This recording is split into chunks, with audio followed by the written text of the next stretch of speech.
Hi everyone, I'm majicDave and this is Sapiens. So I've got heaps of new things to show you this time. There's lots and lots of little changes. It's now 2019, it's the start of the new year.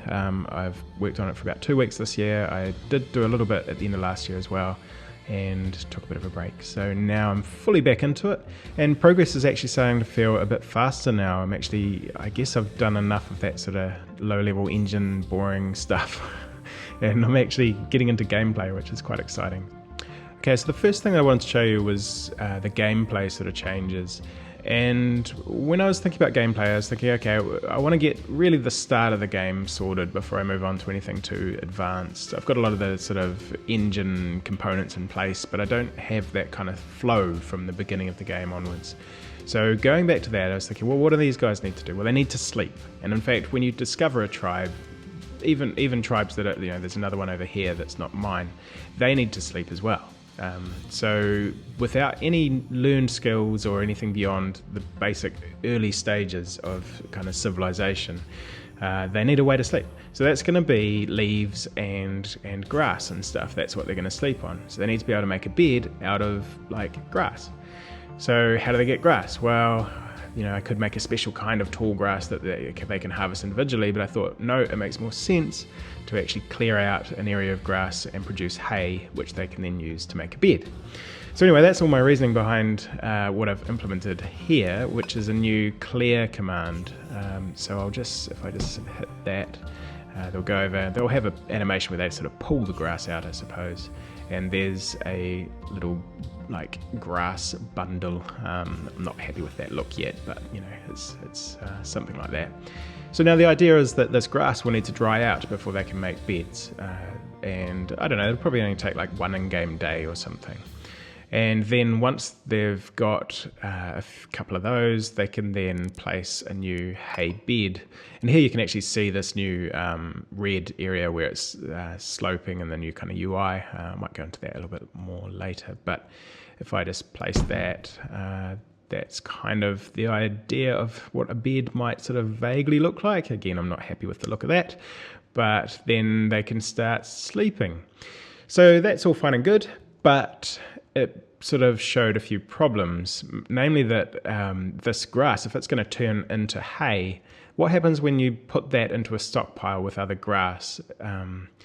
Basically it means that I have to combine both grass and hay in the same stockpile, which is not something that I allowed at the moment with these rock stockpiles and stuff. Like that's just a single type of item.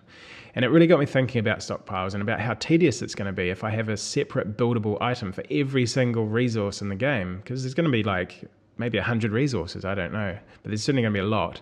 So you're not going to be wanting to scroll through a huge list of things that you can build in order to do that. So that got me thinking about storage areas and how basically you want to just designate an area that you can store anything in and then configure what you want to then have in that area. Now this isn't an original concept. There's plenty of games that do this and do it quite well. But I thought what I might sort of model out after is something along the lines of what RimWorld does, or perhaps going back further to Pharaoh. I really liked their storage yards and how they worked with all the items in there. So I'll be working on that. That's sort of what I got into next. So this is quite a different kind of object because it's not actually a thing. There's nothing there. You're just saying this is an area. You're marking out an area. So I thought maybe you could have tree stumps or something, or rocks to mark the boundaries. But I didn't really like that, because then I want everything to be fairly realistic, so they'd actually have to go out and get the sticks to do that. And then what happens if you build a rock floor and there's sticks coming out of the concrete or whatever, it doesn't work. So yeah, I thought maybe just the concept of an area. So I worked on that. So we've now built this. And this is another new thing. So now they'll actually clear around the area that things are going to be built in. This was partly to kind of mark where your tribe is. It's partly because of this new grass mechanic that you kind of end up with hay being harvested, and it just made sense. So part of working on that was when you build, I don't know if you noticed, but there's now a yellow area. That graphic is not final. It probably won't look exactly like that, but it's just going to show you what area will be cleared when you place a given object. And that took quite a bit of time to get right, actually. The math involved in figuring out exactly what vertex is affected by the area of an object that's getting placed. That was hard, but I got there. And so yeah, I think that's working relatively well. It just queues up new orders automatically. And you'll also notice that if stuff falls in here, see, she just moved the grass out of the way. So it actually moves objects that are in the way out as well. So if I place this wall somewhere, not all objects, like it won't move that bed, but here it'll now let you place it over this tree branch, and now hopefully she should come and remove the tree branch. So that gets moved out of the way. Then it queues up the orders to clear out the grass, and possibly that might create grass that falls into the wall. Remember, this hasn't been built yet. It will be marked as transparent, but at the moment, and yeah, it'll move out the objects out of the way automatically. So just back to these storage areas, because there's nothing there, you still need to know that they exist. So now when you look at them, they show up. And I think that's working reasonably well. I'm quite happy with that. Also, if you go into build mode, then they all just show up all the time. So yeah, you can always see where they are. And obviously once things start getting stacked up inside them, you'll know, you'll be able to see where they are as well. And I may play around with that. I don't know if that's final, but I think it's working okay. So I had to work a bit more on snapping as a result of all this. It sort of showed a few more issues. I changed the heuristic for figuring out what surfaces they should snap on, and it's pretty good, I think. It works well for me. I'm going to have to see how other people interact with it. This is one of these things where it works well for me, but other people might have a nightmare with it. But I think it's pretty good. I've also got the floors, the walls snapping, depending, they can snap different directions to the same. It can't go over there because of the stuff in the way. So I can build. Oops, that one didn't snap. I can build straight walls or angled walls, and yeah, they're snapping to storage areas. So you can basically build a house around a storage area, and I might as well just do that. And yeah, so that gives you an idea of where I'm at with all of that stuff. Obviously, yeah, there's quite a lot of work has gone into all of that, but still, there's still a way to go. They've got to actually stack all the stuff in there. There's a bit of code to figure out how things should be stacked, which I'm actually quite looking forward to. I think that'll be a fun job. So I'm quite looking forward to finishing off storage areas and getting everything all tidied up. Now, aside from that, gameplay-wise, I've also added these sort of flatter areas. It was a bit of a problem. I found that sometimes where tribes would spawn would be like on a steep hill, and there was just nowhere flat to build anything. So, wasn't too sure how to solve that. But in the end, I decided to try to add in these little flat zones. So even if it's steep, you'll still get little patches of sort of terraced flat areas. Maybe I can find a better example over here somewhere. And I really like how it's actually changed the look of the terrain. I think it's added a lot more interest. So it's got a good practical, if I show you, so this is all nice and flat in here. It's got a good practical reason, but then it actually ended up making it look kind of better as well. So yeah, I don't know. I'll keep tweaking that, but I thought I'd show you that. Now, you probably have already noticed as well that I've changed the build user interface. So currently, if you click on the terrain or if you click on an object, I think everything except for a person, then the build user interface will show up. And this was just about trying to make it as fast as possible to get to, it's now 2 clicks. Click and then click, choose your thing and then click and you can build it. So that's a lot faster than it was before. And I've also changed them to have this list here instead of, I think it was sort of a a tree before. So the idea is that these will be filters. They're not actually working at the moment, but they will just filter what's showing. That's just saying everything, and then storage areas and building components and stuff. So yeah, I think that's going to be a better interface. You can quickly see what it is. I'll probably have tooltips. In fact, I will have tooltips. That's one of the big things on the to-do list. So that basically everything you mouse over will have big tooltips showing you all sorts of extra information. I think they work really well in a game like this. But yeah, so this is the new interface, and I think it's going to be a lot better. I do need to say that the actual look and the layout of all of this is going to totally change. This is very much still just a mock-up. So yeah, but the general idea is there. One thing I did also was to make these icons here actually animated, and for a while they were, like even the trees would sway in the wind and the leaves would animate just like they do, but it was so subtle you hardly notice, and it was a performance problem. And when I have all of these, I can't have all of these animating really, so I've implemented it, but it's just not used at the moment, but at least I can still use that somewhere else. And also these Sapien views, I thought it would be cool to just give a separate camera angle for each person. So even though these are the same model at the moment, they've got different camera angles, so you can kind of tell them apart. And I thought even maybe the height could depend on like their kind of skills as a leader or whatever. Looking up at them if they're more authoritative or whatever. I don't know. Who knows if they're going to have that trait? But it's just kind of an interesting little thing to think about. I also implemented chat. So yeah, just simple kind of chat. I just got a bit bored one evening and whipped that up. So that works if you're playing multiplayer. I haven't actually tested proper multiplayer for some time, but I have tested client server, and I guess that's just going to come later. I know because this is constantly running with an internal server, it works in principle.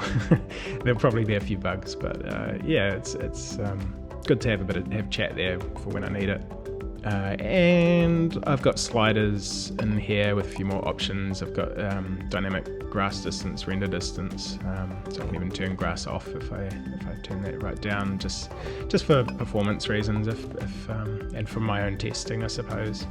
And so that should take out the trees in the distance and come back up again. I won't turn that all the way up to maximum because it'll probably kill my graphics card, but yeah. So now on to just the last sort of things that I've worked on, which would be the rendering changes or the game engine changes. I implemented what's the MSAA? What does that stand for? Multi-scene anti-aliasing, multi-sample anti-aliasing.